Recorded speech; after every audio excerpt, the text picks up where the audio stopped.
Good morning, everybody. Let everyone know that I'm live.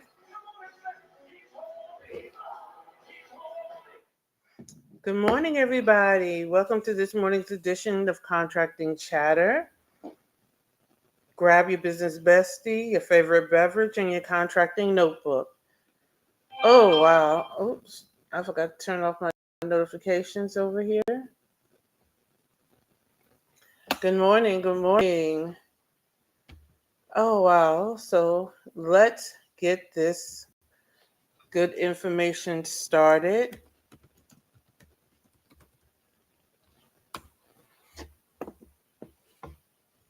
I won't be for you long because I am hosting a masterclass today at 12 noon on the benefits of government contracting. So if you wish to join me for that masterclass, I am streaming that live from my YouTube channel and on LinkedIn.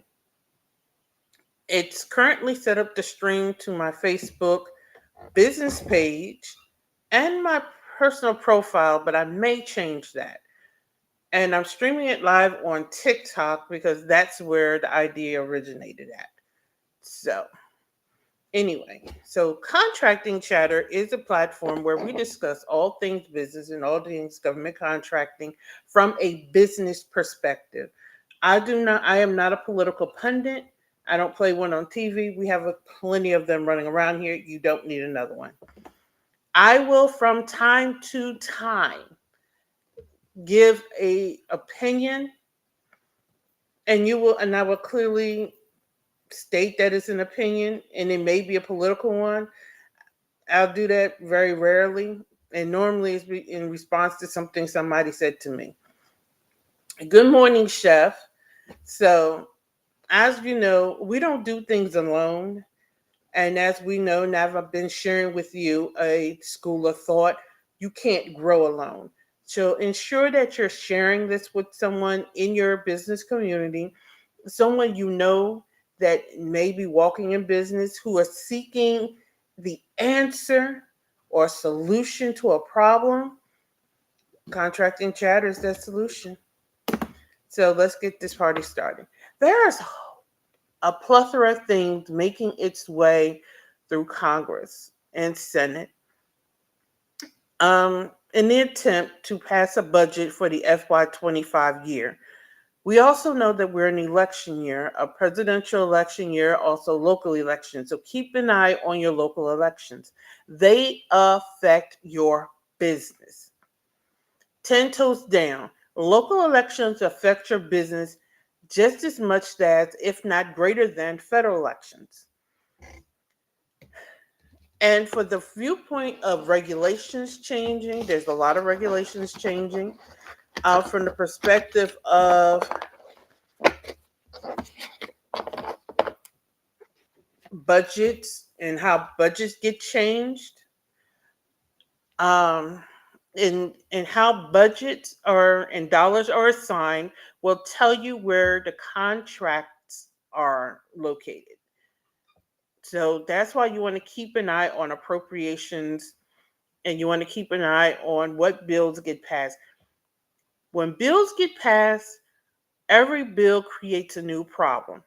Therefore, they're going to need somebody to be the solution. And you want to position yourself to be that solution. Everyone talks about small government, but small government just means somebody is going to have to do the work. That's where contracting comes in. That's all that means. Small government doesn't mean the work goes away. Small government means somebody else other than the government does the work.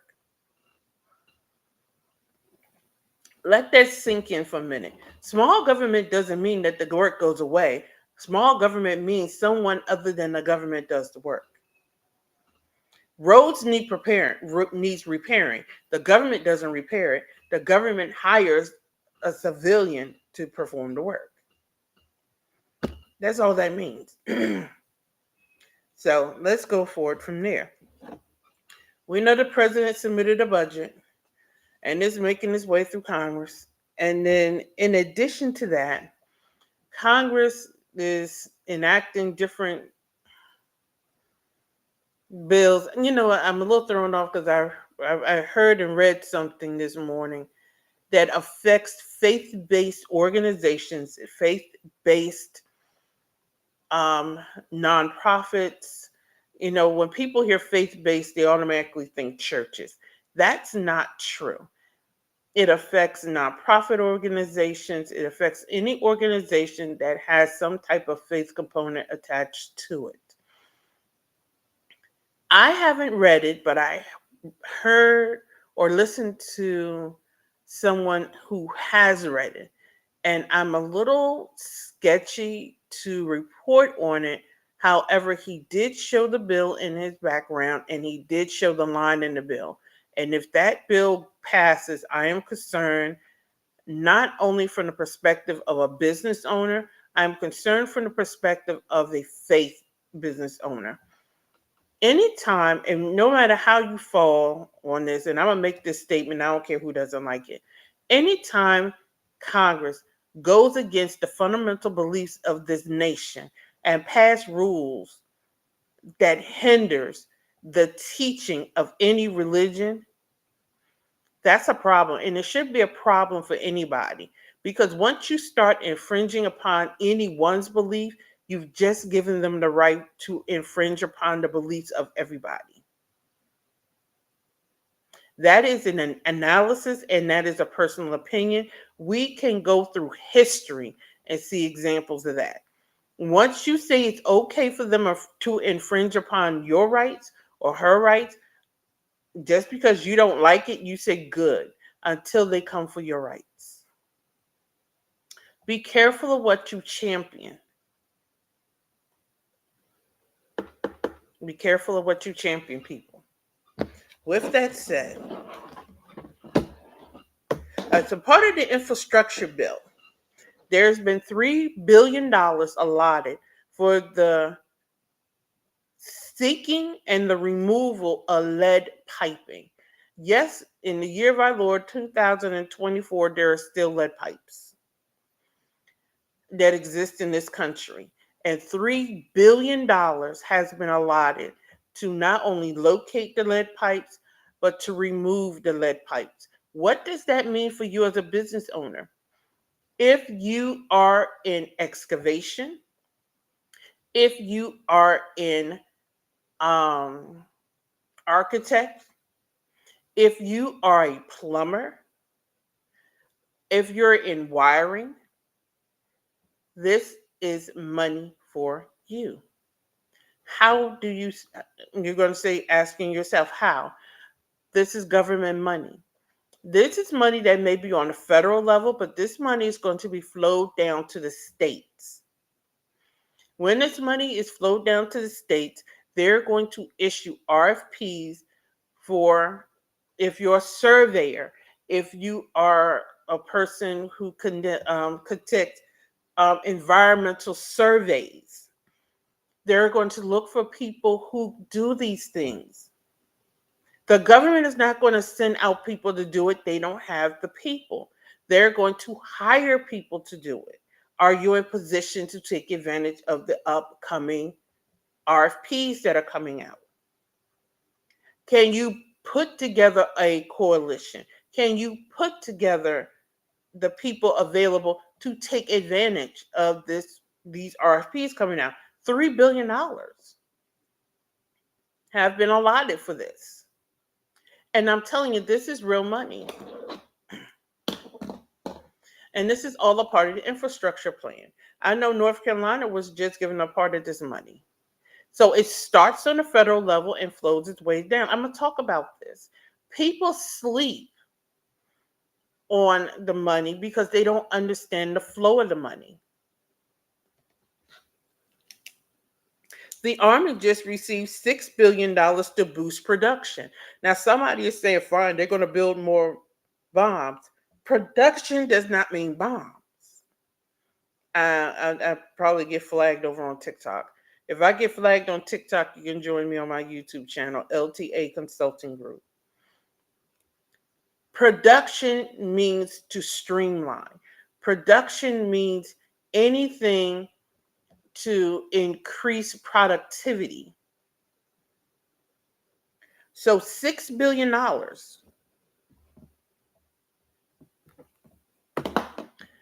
to increase productivity was just allotted to the Army.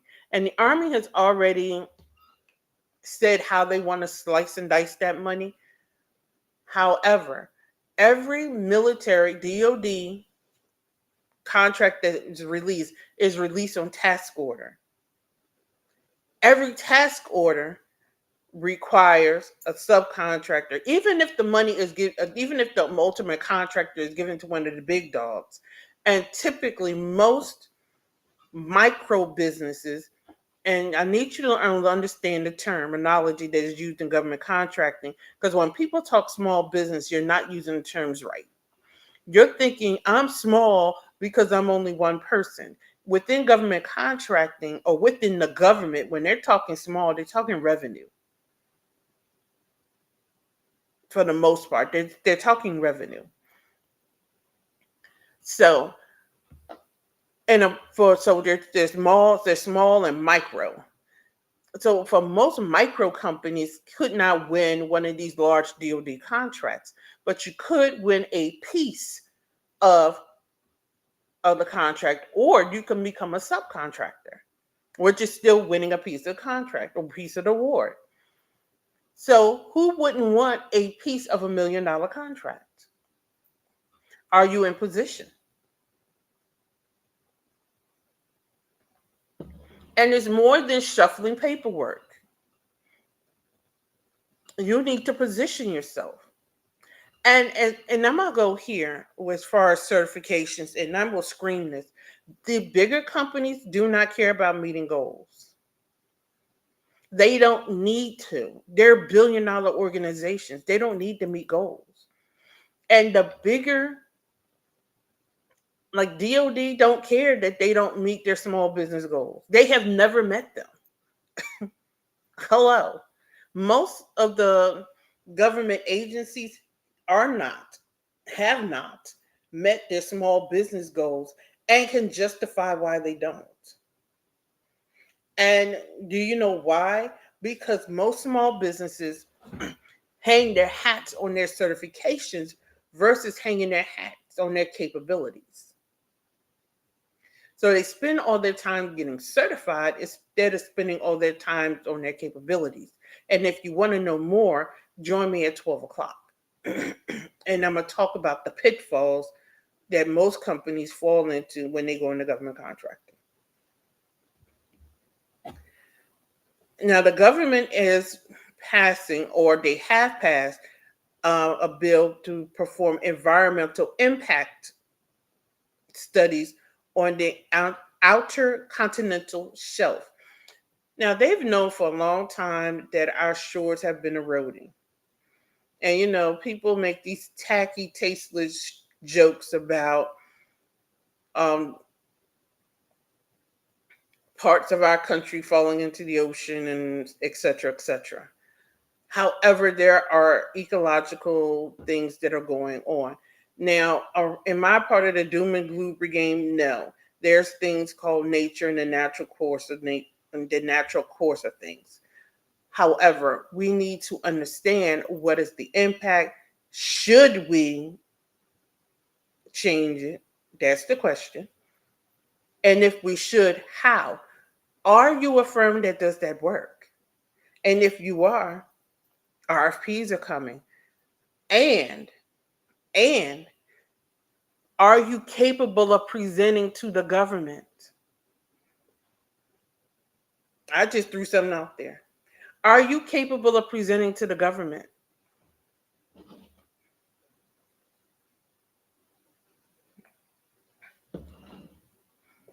There's more to doing this work than just sitting on the internet, filling out some paperwork. When I talk about leadership, presenting to the government is a different type of leadership. You can't blow your stack.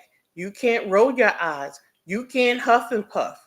You can't act like a 2-year-old toddler. We have witnessed it if you watch C-SPAN and programs of that nature. You lose credibility. And as much as people want to use the term, and I hate this term, when you get up here and perform like a toddler in front of Congress, you have lost all credibility in front of the people you need on your side, and you have lost credibility in front of the people you need to award you additional contracts. So your leadership must elevate. Everything must elevate. So you're doing the environmental impact study. You won the contract. Now you must present that contract. Do you not know there are contracts that require you in the bidding process to present to a board before the award? Are you capable of it? Are you even aware of what type of contracts? Are you capable of presenting to the board and know how to? When I was in that position, I reached out to somebody in our network to help me prepare.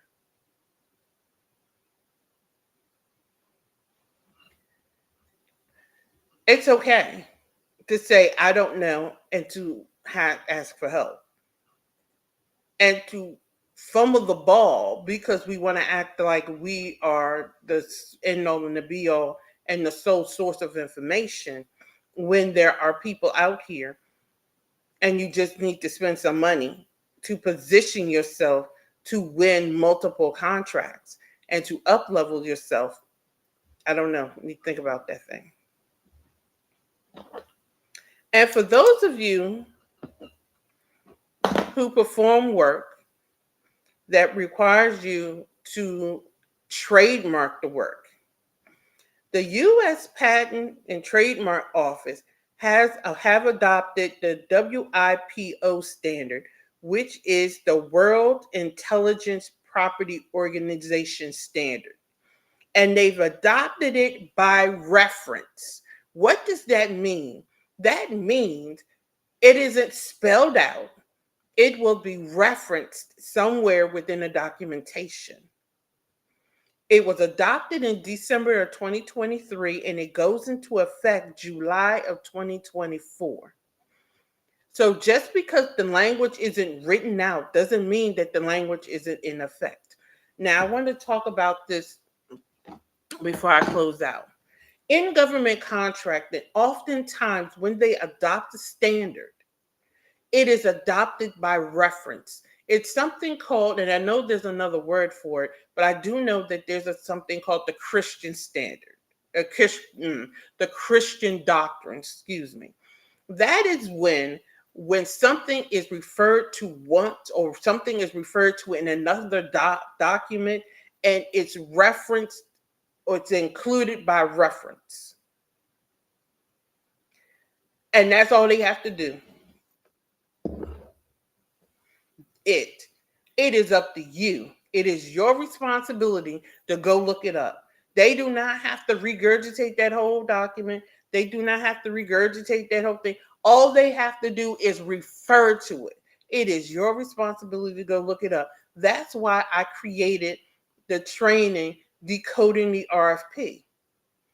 Because if you don't understand all the clauses and all the references in there, you could be obligating yourself to something you don't understand.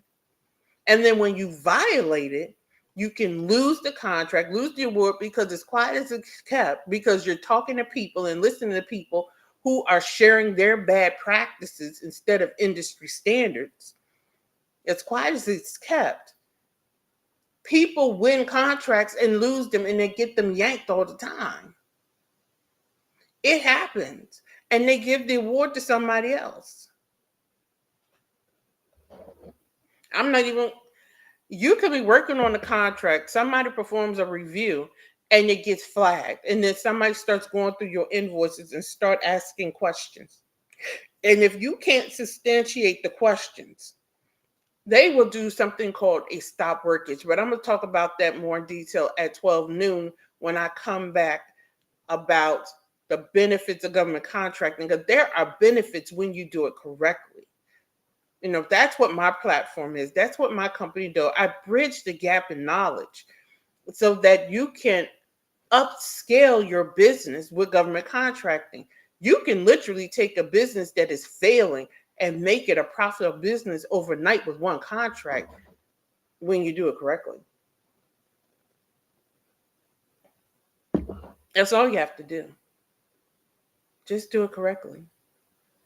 And with that, that's the end of this morning's segment of Contracting Chatter. Join me at 12 o'clock Eastern Standard Time for my masterclass when I talk about the benefits of government contracting. And I'm going to share with you a few pitfalls that you want to avoid when entering the industry. I'm also going to invite you to work with me during that masterclass. So, have your contractor's notebook available, your favorite beverage, and I'll see you at 12 o'clock. Make sure you have an open mind and you're in a position to take notes. I'll see you at 12 o'clock today. Have a good and amazing day.